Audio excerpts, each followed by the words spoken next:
Hello friends, good morning. हर रोज की तरह आज भी हम लोग ग्रुप डिस्कशन करना जा रहे हैं, तो स्टार्ट करते हैं। एक व्यक्ति पूर्णतः चिकने बर्फ के क्षैतिज समतल के मध्य में विराम स्थिति में न्यूटन के किस नियम का उपयोग करके वह अपने आप को तट तक ला सकता है? सही है।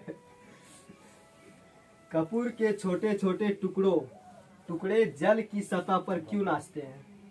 पृष्ठ तनाव के कारण। सही है। जब शुद्ध जल में डिटर्जेंट डाला जाता है तो पृष्ठ तनाव घट जाता है। सही है। साबुन को जल में घोलने पर पृष्ठ तनाव घट जाता। सही है।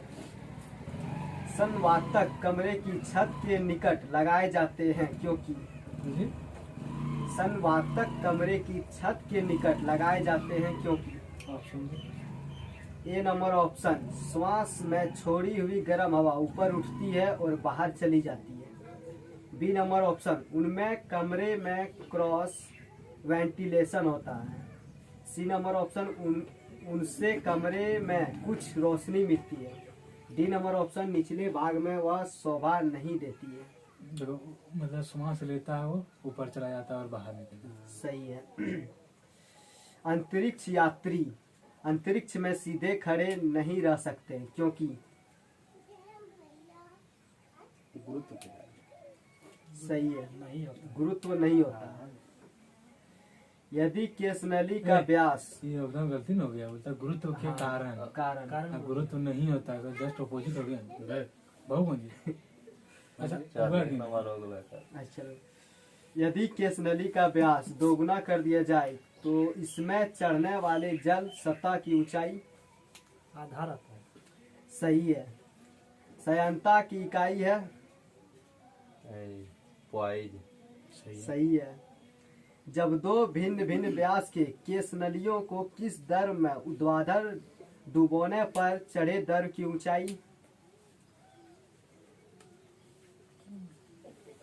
कम व्यास वाले जैसे ना केस नली ओकर अथी ज्यादा है। सही है। लैंप की बत्ती में तेल चढ़ता है क्योंकि केस नली के कारण।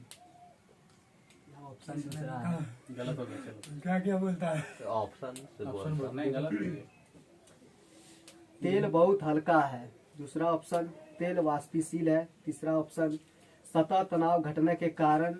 और चौथा ऑप्शन, कैपिलरी क्रिया के कारण। कैपिलरी क्रिया के कारण वो सही बोले। केस नली भी होता है, ठीक ना।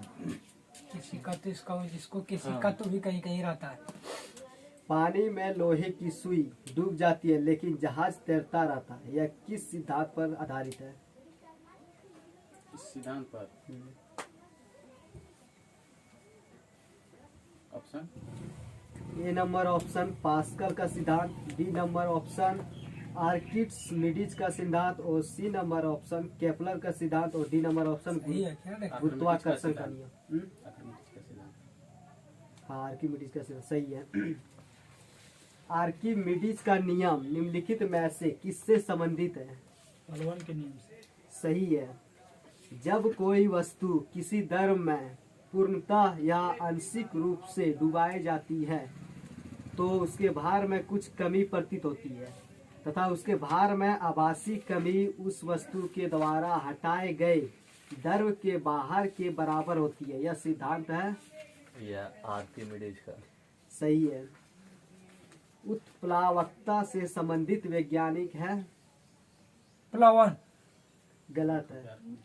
इसका आंसर होगा आर्किमिडीज। द्रव में आंशिक या पूर्णतः डूबे हुए किसी ठोस द्वारा प्राप्त उछाल की मात्रा निर्भर करती है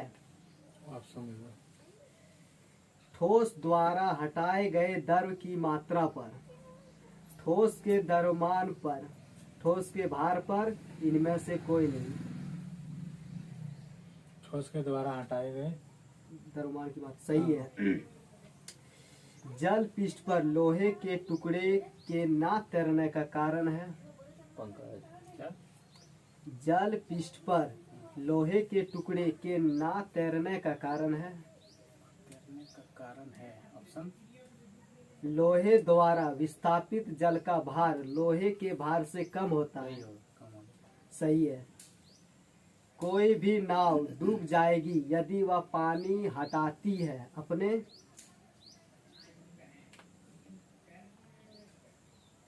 ऑप्शन आयतन के बराबर, दूसरा भार के बराबर, तीसरा पृष्ठ भाग के बराबर, चौथा घनत्व का बराबर। आयतन के बराबर। सही है।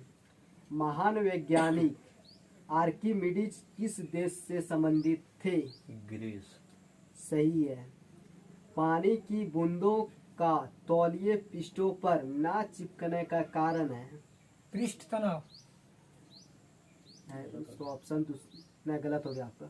इसका आंसर होगा असंजक बल का अभाव। असंजक बल का अभाव। असंजक बल का अभाव। तुल्यकारी उपग्रह घूमता है पृथ्वी के गिर्द। पृथ्वी के गिर्द। ऑप्शन में पूर्व से पश्चिम, पश्चिम से पूर्व, उत्तर से दक्षिण, दक्षिण से उत्तर। पश्चिम से पूर्व। सही है। पहिए में बॉल बीरिंग का कार्य है। क्या? पहिए में बॉल बीरिंग का कार्य है। ऑप्शन घर्षण को बढ़ाना, गतिज घर्षण को बेलन घर्षण में बदलना, स्थैतिक घर्षण को गतिज घर्षण में बदलना, मात्र सुविधा के लिए। स्थैतिक घर्षण को गतिज ऊर्जा में बदलना। सही है। पानी के एक गिलास में एक बर्फ का टुकड़ा तैर रहा है। जब बर्फ पिघलता है तो पानी के स्तर पर क्या प्रभाव होगा। उतना ही रहेगा। ठीक है। सही है। साबुन को जल में घोलने पर पृष्ठ तनाव घट जाता है। सही है। दो और है ना। अंतरिक्ष यात्री अंतरिक्ष में सीधे खड़े नहीं रह सकते क्योंकि। वहाँ गुरुत्व नहीं होता। सही है। सयंता का इकाई है वाइज। सही है। बोलो आज का कौन? हाँ आज का विनर तू हम्म। और लूजर पंकज और राहुल। तो आज का विनर सचिन और लूजर हो गया पंकज और राहुल। धन्यवाद।